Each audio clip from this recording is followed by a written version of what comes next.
السلام عليكم. haddaad ku cusubtay kanaalka Nafaqa Channel fadlan taaba calaamadan subscribe-ka halkan.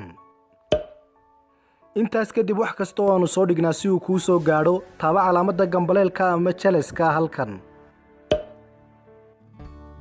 geedka loo yaqaan baytaraafku waxa uu leeyahay faa'iidooyin tiro badan gaar ahaan waqtiga Ramadaanka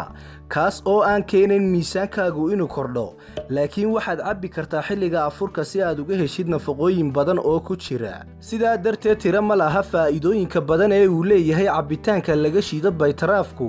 waxaana ka mid ah inuu daawo ka yahay dhiig yaraanta babaasiirta kaliya xanuunka toxobta madaxa dheefshiidka calool istaagga kansarka iyo xanuunada haleela wadnaha sidoo kale waxa uu ka hortagaa caado wareerka ku yimaada haweenka waxa iyana inta u raacda ilaalinta duxda iyo dufanka maqaarka iyo waliba timaha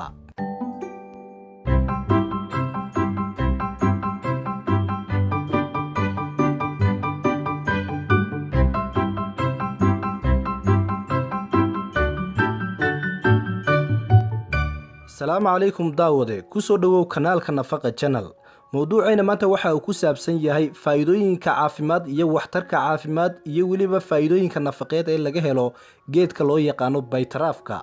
ugu horeyn baytaraafka waxa uu wanaagsan yahay caafimaadka wadnaha sida darteed haddii aad tahay bukaan ka cabanaya wadnaha waxa ugu wanaagsan ee cabitaan ahaan u adeegsan kartaa waa sharaabka baytaraafka waayo waxa uu hoos u dhigayaa heerka cholesterolka wuxuu kaloo yareeyaa wax kasta oo khatar ku ah wadnaha sidoo kale waxa uu hoos u dhigaa wax kasta oo dib u keeni kara halbowlayaasha dhiigga dhinaca kalena baytaraafku waxa uu hoos u dhigaa kala dhantaalanka uurjiifka sababtoo ah cabbitaanka baytaraafku waxa uu faa'iido door u leeyahay hooyooyinka uurka leh waayo waxa uu sameeyaa in laga helo vitamin B iyo folic kuwaasoo ka caawiya uurjiifka inay abuuranto laf dhabartu balse yaraanshihiisuna uu keeno in uurjiifka uu kala dhantaalmo ama iyadoo qaybo ka mid ah ay maqan yihiin uu soo dhasho sidaa darteed alle ayaa shaqo ku leh abuurkee haddana waxaa jira kaabayaal badan oo loo baahan yahay si loo ilaaliyo caafimaadka hooyada iyo kan uurjiifkaba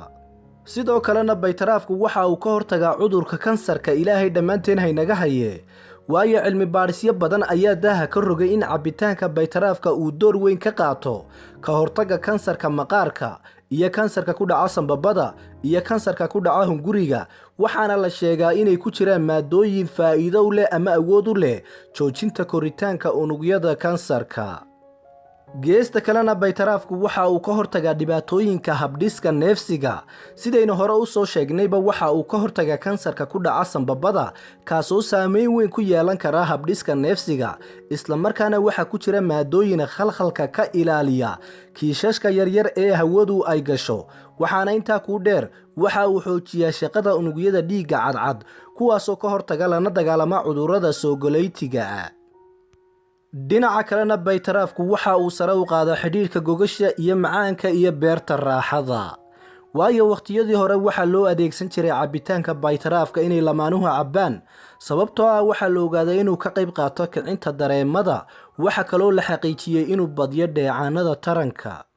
sidoo kalena baytaraafku waa awood kordhiye waayo cabbitaanka baytaraafka waxaa ku badan kaarbohaydraytka taasoo awood badan siinaysa jidhka gaar ahaan waqtiyada Ramadaanta ee la sooman yahay dhinaca kalena baytaraafku waxa uu wanaagsan yahay isla markaana ka hortaga xanuunada maskaxda ku dhaca waayo maadada potassium-ka oo yaraata waxay keentaa in qayb ka mid ah maskaxdu ay fadhiisato sidaa darteed cabbitaanka baytaraafku waxa uu kordhiyaa potassium-ka oo xataa u fiican wadnaha sidoo kalena baytaraafku waxa uu jidhka ka saaraa sunta haddaba si uu jidhku sidii loogu talagalay u shaqeeyo waxaa muhiim ah in laga saaro wixii suna ee waxyeelo u geysan kara taasna waxaa kaa caawinaya cabbitaanka baytaraafka oo ay ku jiraan maadooyinka jidhka sunta ka saara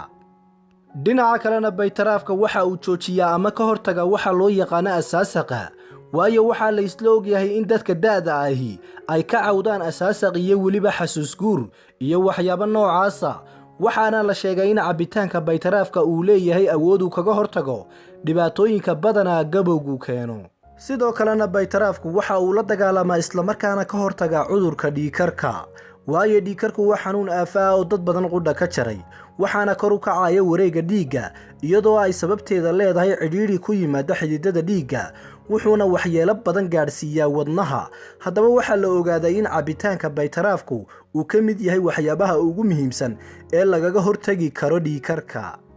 baytaraafka waxaa kaloo uu wanaagsan yahay dadka maqaarkoodu qalalay ama leh waxa loo yaqaano dry skin,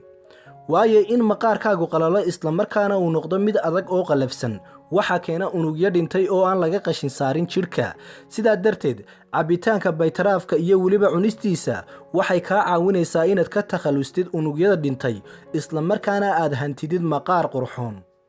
baytaraafka waxaa kale oo uu sare u qaadaa caafimaadka beerka, sidoo kalena waxa uu wanaagsan yahay islamarkaana hagaajiyaa timaha, waayo waxa uu joojiyaa daadashada timaha iyo jajabkooda.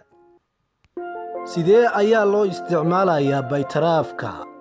haddaynu taa ka jawaabno, si aad u hesho faa'iidooyinka baytaraafka ee aynu ka soo hadalnay, cilmi baadhisyo lagu sameeyey baytaraafka waxay sheegeen in loo baahan yahay 1 ilaa 2 koob oo cabitaanka baytaraafka oo maalintiiya inuu qofku qaato. waxaa kaloo fiican inaad tijaabisid hadba sida jidhkaaga uu la qabsado, ilaan waxaa dhici karta in dadka qaar aysanba qaadan karin. waxaa jira oo kale khudaar kale oo lagu shiidan karo baytaraafka sida tufaaxa, liin macaanta, sanjabiisha iyo kaarooga.